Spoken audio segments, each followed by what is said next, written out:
Once upon a time, there was a small kingdom at the edge of a dark wood forest.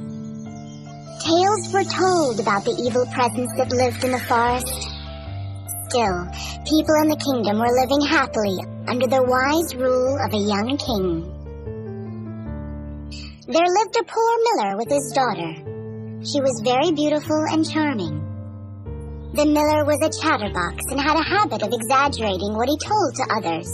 The miller had fooled many people many times, so they complained about the miller to the king. The king decided to teach him a lesson and called him to visit. My dear Majesty, thank you for giving me the honor to meet you. Since you don't know anything about me, I would like to tell you about my daughter and me. Yes, please, go ahead. I have a daughter who is the most beautiful girl in the world, but more than that, she can spin gold out of straw. That is an art that pleases me well. If your daughter is as clever as you say, bring her to my castle that I may put her to the proof. Yes, sure, my Majesty. Miller went home and told his daughter all about it. I always told you, don't lie to anyone. Now you are trapped in your own lie. Father was speechless and ashamed of himself. Both left for the castle to face the upcoming disasters. Oh, welcome, Mr. Miller, welcome, beautiful lady. You are as beautiful as your father described. I hope you would spin the gold from straw. Let's not waste any time. Come with me. King himself led her into a room that was quite full of straws and gave her a wheel and spindle. Now set to work, and if by early morning you have not spun this straw to gold, you and your father shall die. Keep the guard. Be sure she does not escape. The poor miller's daughter didn't know what to do. Her distress grew so great that she began to weep. Suddenly a bright light beamed, and there appeared a fearsome-looking little man. Good evening, miller's daughter. Why are you crying? Oh, I have got to spin gold out of straw, and I don't understand how to do it. What will you give me if I spin it for you? I can give you my necklace. The little man took the necklace, seated himself before the wheel, and whir, whir, whir, 3 times round, and the bobbin was full. Then he took up another, and whir, whir, whir, 3 times round, and they were full. And so he went on till the morning.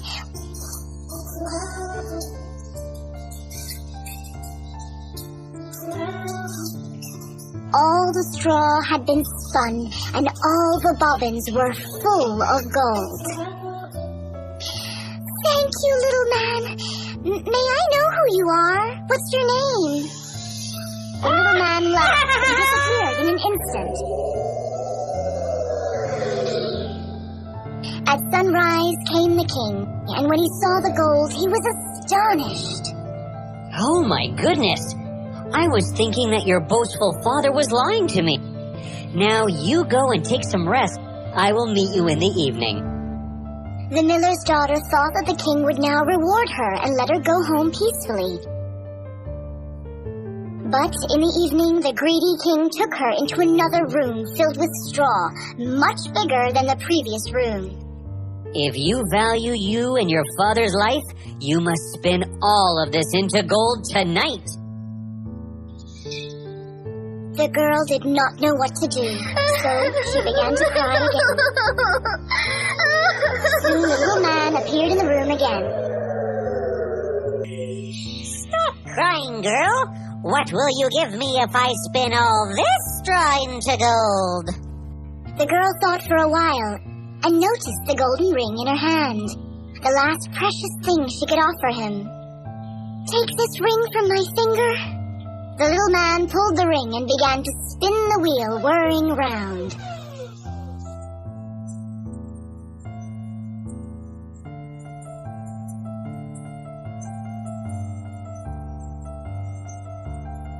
By next morning, all the straw was spun into glistening gold. Thank you so much, little man. May I know who you are, please? The little man laughed. The king came in and was rejoiced beyond the measure at the sight. Oh, dear. You are a gift to our kingdom. I have no words left to praise your talent. Please go and take some sleep. I will meet you in the evening. At sunset, the king came to the girl and again took her into an even larger room full of straw. This too must be spun in one night, and if you accomplish this, you shall be my wife. I am not likely to find anyone better in the whole world. As soon as the girl was left alone, the little man appeared for the third time.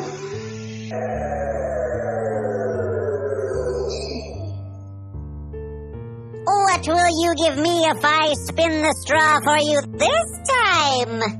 I have nothing left to give. Okay, don't cry. Then you must promise me to give me your first child after you are queen. She had no other option but to say yes. Promise me that you will not forget your word. Yes, I promise. The little man began to spin all night, much faster than before. All the straw was spun into gold. As he finished his work for the night, he laughed and disappeared immediately. In the morning, the king came and found all the work done according to his wish. Oh, dear. You have proved yourself enough. I am going to marry you tomorrow. The miller's pretty daughter became the queen. In a year's time, she brought a child into the world. She forgot about her promise to the little man. One day, when she was all alone in her room, suddenly, the little man appeared in her room. Did you forget your promise, queen? No, I still remember it, but I love my baby very much. Can I ask some favor of you? I'm the queen now. You can ask anything you want instead of my baby. I can give you whatever you ask for. No, I would rather have something living than all the treasures of the world. Oh, little man, I beg you for this. Please leave my baby. Please. The little man had pity upon her. He put one strict condition to guess his name. I will give you 3 days, and if at the end of that time you cannot guess my name, you must give the child to me. Thank you, little man. I will find your honorable name. I will find it. Okay, then. I will come back tomorrow. The queen spent the whole night thinking about all the names that she'd ever heard. The next day, she sent a messenger to ask far and wide for all the names that could be found.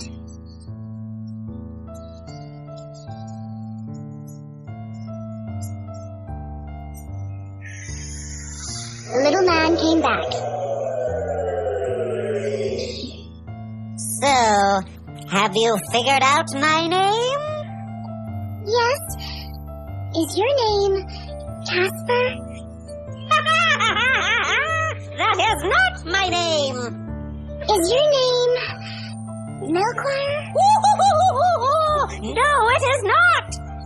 Balthazar? No.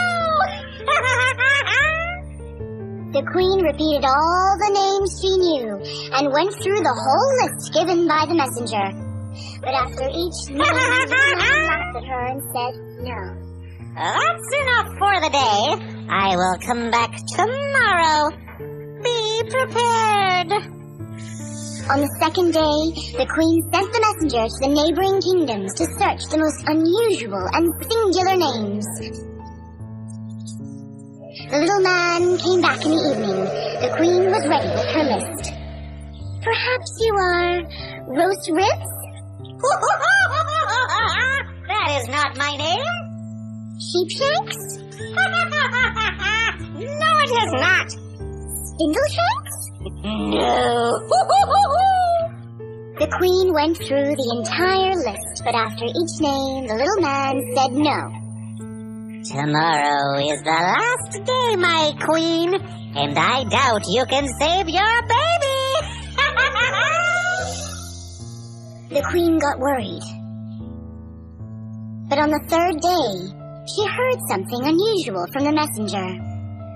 I have not been able to find one single new name, but as I passed through the woods, I came to a high hill, and nearby there was a small house, and before the house burned a fire, and round the fire danced a comical little man, and he hopped on one leg and sung, Today I bake and tomorrow I brew. The day after that the queen's child comes in, and ooh, I am glad that nobody knew that my name is Rumpelstiltskin. That's it! You cannot imagine how relieved I am. The queen immediately pulled out a necklace and gave it to the messenger as a reward. After some time, the little man reappeared. Now, queen, what is my name? Are you called Jack? No. Are you called Harry? Then perhaps your name is Rumpelstiltskin. The devil told you that. The devil told you that. In his anger, he stamped the ground above his knee. Then he seized his left foot with both his hands in such a fury that he split it in two. And there and then was the end of Rumpelstiltskin. And the queen lived happily with her child and king thereafter.